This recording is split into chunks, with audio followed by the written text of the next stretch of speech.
Apa kabar anak-anak yang terkasih?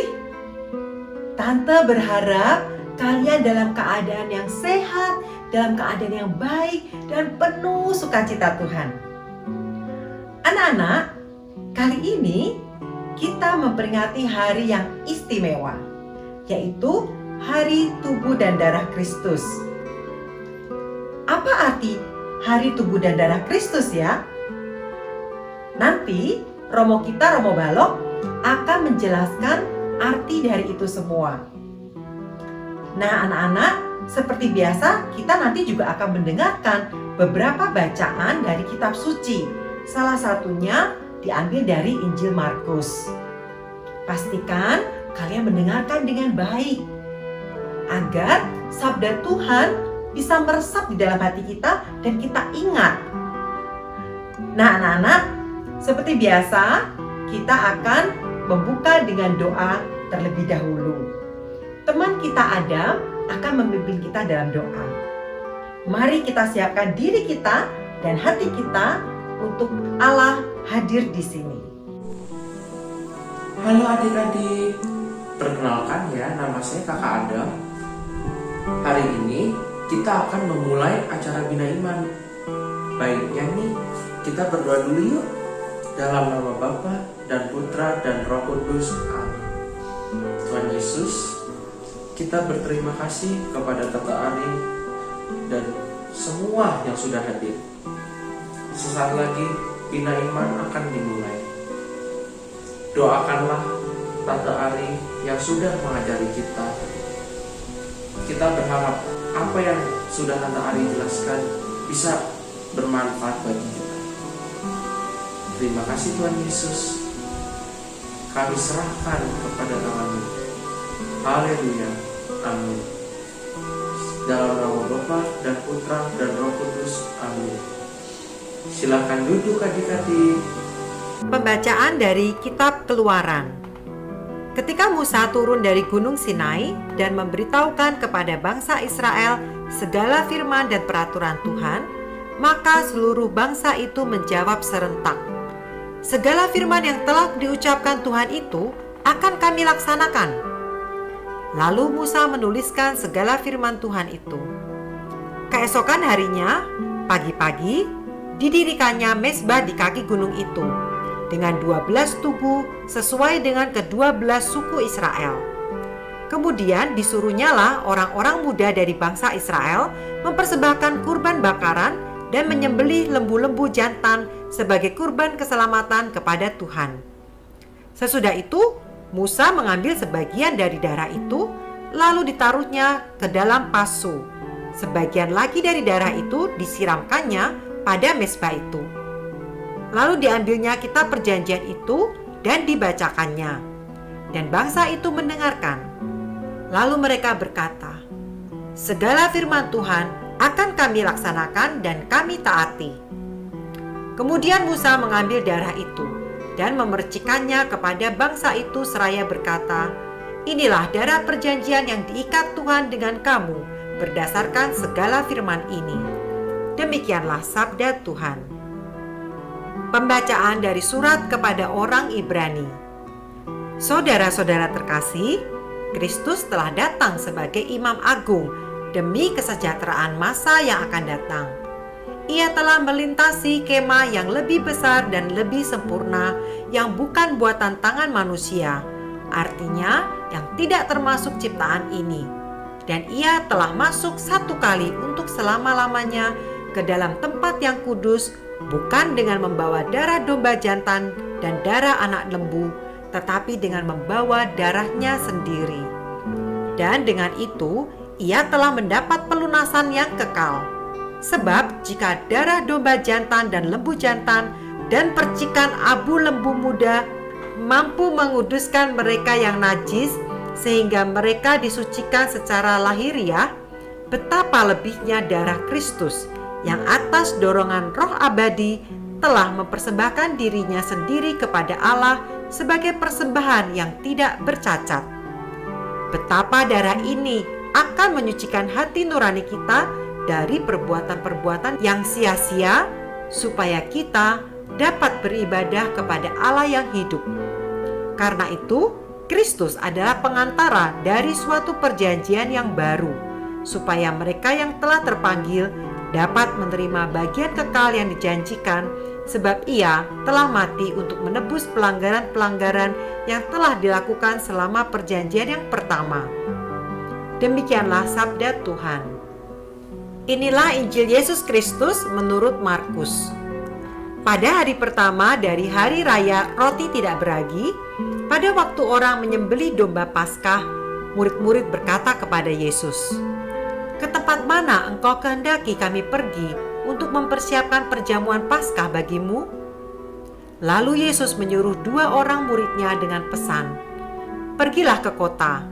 Di sana kamu akan bertemu dengan seorang yang membawa kendi berisi air. Ikutilah dia dan katakanlah kepada pemilik rumah yang dimasukinya, 'Guru berpesan, di manakah ruangan yang disediakan bagiku untuk makan Paskah bersama-sama dengan murid-muridku?' Lalu orang itu akan menunjukkan kepadamu sebuah ruangan yang besar yang sudah lengkap dan tersedia. Disitulah kamu harus mempersiapkan perjamuan Paskah untuk kita." Maka berangkatlah kedua murid itu. Setibanya di kota, didapati mereka semua seperti yang dikatakan Yesus kepada mereka. Lalu mereka mempersiapkan Paskah. Ketika Yesus dan murid-muridnya sedang makan, Yesus mengambil roti, mengucap berkat, membagi-bagi roti itu lalu memberikannya kepada para murid seraya berkata, "Ambillah, inilah tubuhku."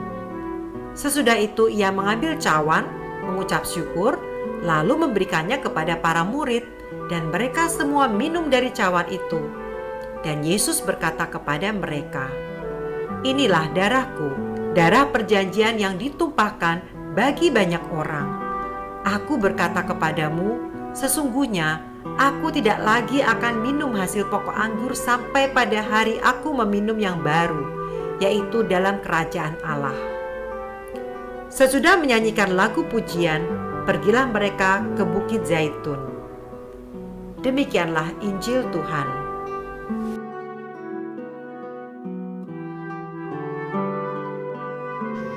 Anak-anak yang terkasih dan juga saudara-saudari sekalian, saya akan menyampaikan ulasan tentang Hari Raya Tubuh dan Darah Kristus ya.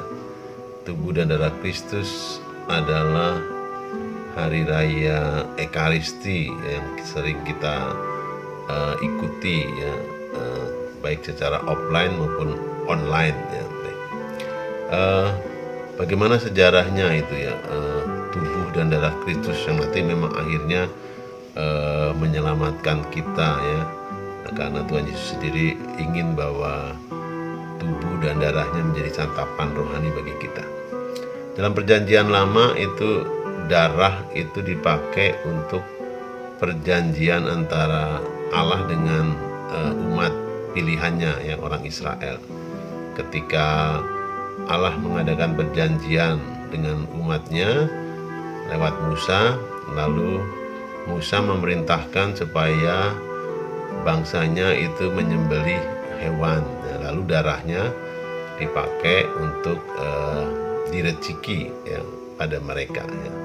Lalu dikatakan pada waktu itulah terjadi perjanjian. Allah menyampaikan firman-Nya dan umat pilihannya melaksanakan sabdanya itu ya. Lalu selanjutnya dalam perjanjian baru ya, tadi itu perjanjian lama ya. Perjanjian baru itu Yesus yang tampil ya. Bagaimana Yesus menyelamatkan kita manusia yang berdosa lewat darahnya ya, penebusannya. Darahnya dikorbankan di kayu salib untuk menebus kita orang-orang yang berdosa ya. Ibaratnya kalau kita ini telah dijual seperti budak belian ya, yang dijual itu kan harus ditebus ya. Nah, ditebus lewat darah Kristus ya. Seperti kalau budak belian ya, kalau ditebus ya dibeli lagi gitu ya, dengan harga yang lebih mahal mungkin ya. Nah, kita yang sudah berbuat dosa itu dicengkram oleh maut supaya kita tidak selalu berada dalam maut bisa kembali ke jadi anak Allah, bisa diselamatkan. Yesus telah mengorbankan dirinya untuk menyelamatkan kita, ya, menebus, ya. Darahnya Kristus itu menyucikan kita. Nah, lalu proses penebusan itu, proses cinta Yesus yang sehabis-habisnya itu dilestarikan dalam Ekaristi, ya. Lalu setiap Yesus itu mengadakan Ekaristi khususnya pada malam terakhir, ya, pada Paskah Yahudi bagian terakhir, dia selalu mengatakan ketika mengambil roti, inilah tubuhku, ya. Lalu kalau mengambil cawan berisi anggur, inilah darahku. Secara rohani itu menjadi makanan, ya, kekuatan kita, ya. Roti yang sudah diubah menjadi tubuhnya, anggur yang sudah diubah menjadi darahnya, yang lalu disantap setiap Ekaristi, itu membawa keselamatan bagi kita umatnya. Nah, lalu diperingatilah, ya, hari raya tubuh dan darah Kristus secara khusus, walaupun secara rutin Ekaristi itu selalu diadakan tiap minggu, bahkan kalau untuk para umat yang rajin tiap hari juga ada Ekaristi, ya. Tuh, jadi Ekaristi itu makanan rohani bagi kita supaya kita itu selalu dijaga dalam hidup di dunia ini, ya, bertingkah laku baik, ya, sehingga kita boleh menikmati kehidupan kekal nantinya. Nah, itulah hari raya tubuh dan darah Kristus yang kita rayakan, ya. Kita merayakan hari raya tubuh dan darah Kristus, ya. Semoga kita selalu mengikuti, ya, teladan hidup Yesus, lalu kita boleh selamat karena Yesus telah mengorbankan dirinya untuk keselamatan kita. Tuhan memberkati. Nah, anak-anak, Tante yakin kalian tadi telah mendengarkan dengan baik sabda Tuhan dan pesan dari Romo Balok. Pada waktu konsekrasi dan Romo mengangkat tubuh Kristus serta darah Kristus di dalam piala, itulah saatnya di mana roti dan anggur berubah menjadi tubuh dan darah Kristus. Bentuknya tetap sama, tetap roti dan tetap anggur, tetapi esensinya sudah berbeda, yaitu kita percaya dan kita imani menjadi benar-benar tubuh Kristus dan benar-benar darah Kristus. Oleh sebab itu, patutlah kita menaruh hormat kepada tubuh dan darah Kristus.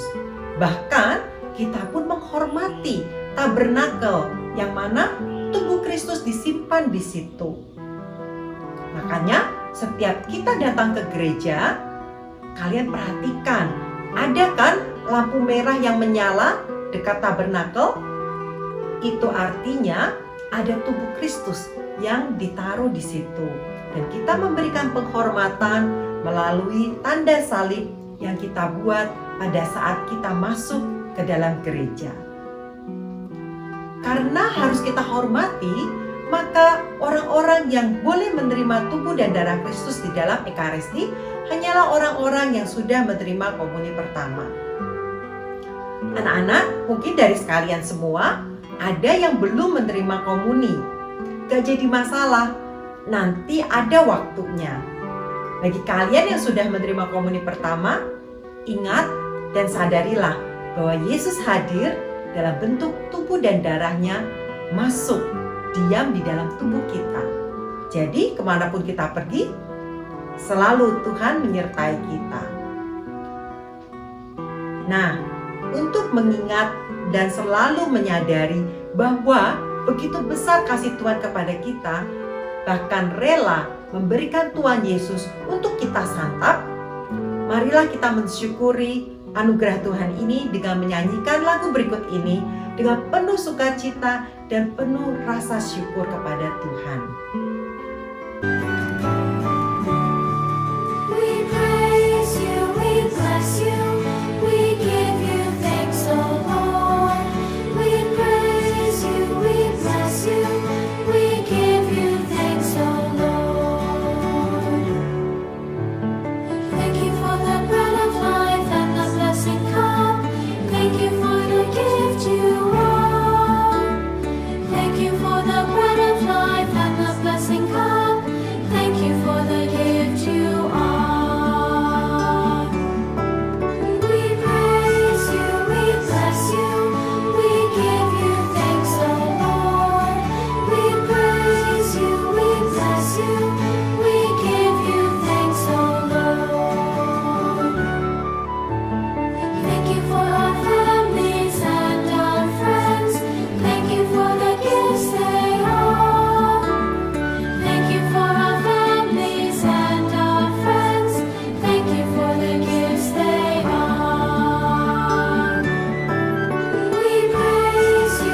hari ini kita akan membuat hiasan mosaik untuk mengenang tubuh dan darah Kristus.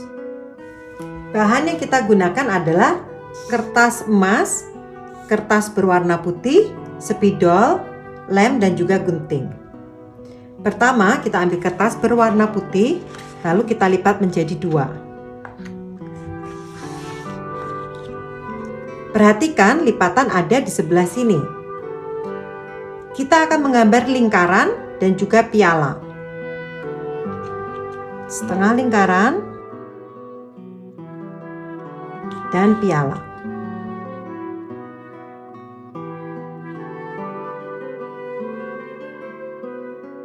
Lalu kita gunting.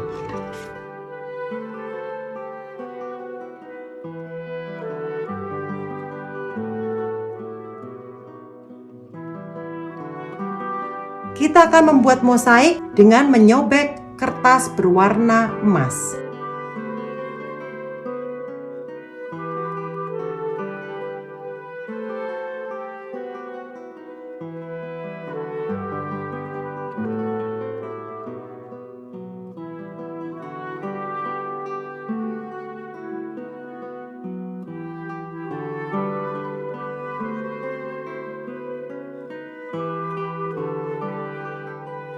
Setelah kita menyobek kecil-kecil seperti ini, kita akan tempelkan di atas piala. Kita taruh lem di atas permukaan piala dan kita akan tempel kertas emas satu persatu.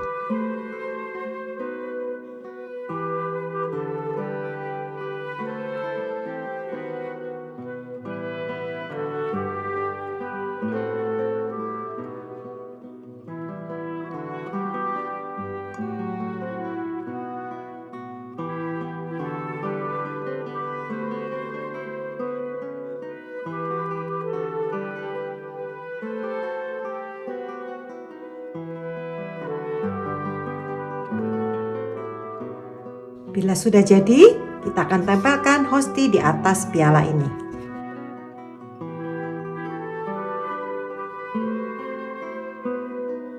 Inilah hiasan mosaik tubuh dan darah Kristus yang ada di dalam piala. Anak-anak, kita sudah pada penghujung pertemuan hari ini. Marilah kita tutup dengan doa. Dalam nama Bapa dan Putra dan Roh Kudus, amin.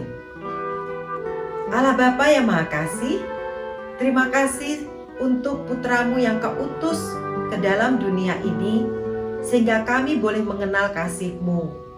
Terima kasih untuk teladan Yesus yang selalu rela untuk dipecah-pecah dan dibagikan untuk kami.